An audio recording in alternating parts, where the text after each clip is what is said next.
अर्जुन ने पेड़ काटने के लिए जैसे ही अपनी कुल्हाड़ी उठाई तो उसने देखा कि उस पेड़ पर एक बंदरिया अपने नवजात बच्चे के साथ बैठी हुई फल खा रही थी। अरे ये क्या करने जा रहा था मैं? लगता है इस पेड़ पर ढेर सारे फल लगे हैं जिन्हें वह बंदरिया अपने नवजात बच्चे को खिला रही है। एक काम करता हूँ, मैं कोई ऐसा पेड़ काटता हूँ जिस पर किसी चिड़िया या जानवर का घर ना हो। अर्जुन और आगे बढ़ गया। उसने अपनी जरूरत के अनुसार लकड़ियां काटी और उन्हें बेचने के लिए अपने गांव की ओर चला गया। ऐसा कई दिनों तक चलता रहा। अर्जुन रोज जंगल में आता और उस बंदरिया और उसके नवजात शिशु को देखकर बहुत खुश होता। कभी कभी इनके लिए घर से रोटियां भी लेकर आता। फिर एक दिन उसने देखा कि हरिया उसी पेड़ को काट रहा था जिस पर नवजात बंदर और बंदरिया बैठे हुए थे। अरे हरिया, तुम क्या कर रहे हो? ऊपर तो देखो, इस पेड़ के ऊपर बंदरिया और उसका बच्चा है। इस पेड़ को मत काटो। तू क्यों बोल रहा है? अब क्या तू मुझे आदेश देगा? नहीं हरिया, कम से कम उस बंदरिया और उसके बच्चे के लिए तो मत काटो। ठीक है, ज्यादा ज्ञान मत दे, नहीं तो ये कुल्हाड़ी तेरे ऊपर ही चला दूंगा। अर्जुन यह सब सुनकर सहम गया। वह अब कुछ नहीं कर सकता था।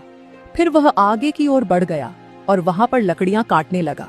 जब वह वापस आकर देखा तो हरिया ने उस पेड़ को काट कर गिरा दिया था जिसके ऊपर बंदरिया और उसका नवजात बच्चा थे। वह नजदीक गया तो उसने देखा कि उस नवजात बच्चे की मां बंदरिया मर चुकी थी।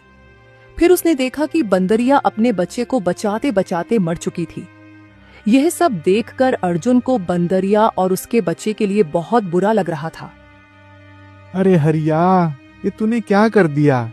ऐसा पाप क्यों कर दिया? इस बच्चे और बंदरिया ने तेरा क्या बिगाड़ा था? हे भगवान, तेरी लीला भी अपरंपार है। इस बंदरिया ने तो मरते मरते भी अपने बच्चे को बचा लिया। सच में माँ तो माँ होती है। लेकिन अब इस नवजात बच्चे का क्या होगा? हरिया कितना निर्दयी है। मैंने उसे पहले ही बताया था इस पेड़ पर बंदरिया और उसका बच्चा है, लेकिन उसने मेरी बात नहीं मानी। खैर, अब इसे मैं अपने पास रखूंगा। फिर अर्जुन ने एक गड्ढा खोदकर बंदरिया को सम्मान पूर्वक वहीं दफना दिया और नवजात बंदर को अपने साथ घर ले आया। उस दिन से अर्जुन ने उस छोटे बंदर की पूरी जिम्मेदारी ले ली और उसकी देखभाल में कोई कसर नहीं छोड़ी। वह उसे अपने छोटे भाई की तरह प्यार करता और हमेशा अपने साथ रखता। इस तरह दिन पर दिन गुजरते गए। एक दिन अर्जुन जंगल में लकड़ी काटने के लिए निकला। जंगल में ही हरिया उसे मिल गया और बोला, अर्जुन, मैंने सुना है तू बंदर पाल रहा है। अरे तेरे खुद के पेट भरते नहीं, उस बंदर को क्या खिलाएगा? हवा। हरिया, ये वही बंदर है जिसकी माँ की तूने हत्या की थी। तुम उसकी माँ के हत्यारे हो। मैंने तुमसे कहा था कि ऐसा मत करो, लेकिन तुमने मेरी एक नहीं सुनी। अब इंसानियत के नाते मैं उसका देखभाल कर रहा हूँ। अगर मैं उसे अपने साथ नहीं लाता तो वो मासूम वहां पर भूखे प्यासे मर जाता। और जब वह केवल 14 बरस का था, उसके माँ बाप की मृत्यु हो गई थी। अर्जुन रोज जंगल से लकड़ियां तोड़कर लाता और गांव में बेचता। उसे जो भी थोड़े बहुत पैसे मिलते, वह उससे जैसे तैसे अपना पेट भरता।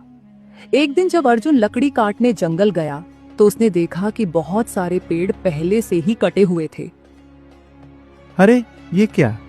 लगता है आज हरिया मेरे से पहले आकर लकड़ियां तोड़कर चला गया। कोई बात नहीं। वैसे भी हरिया को मुझसे ज्यादा लकड़ी की आवश्यकता होती है, इसीलिए आया होगा। चलो अब जंगल के और अंदर चलता हूँ, देखता हूँ वहां कुछ लकड़ियां मिल जाएं।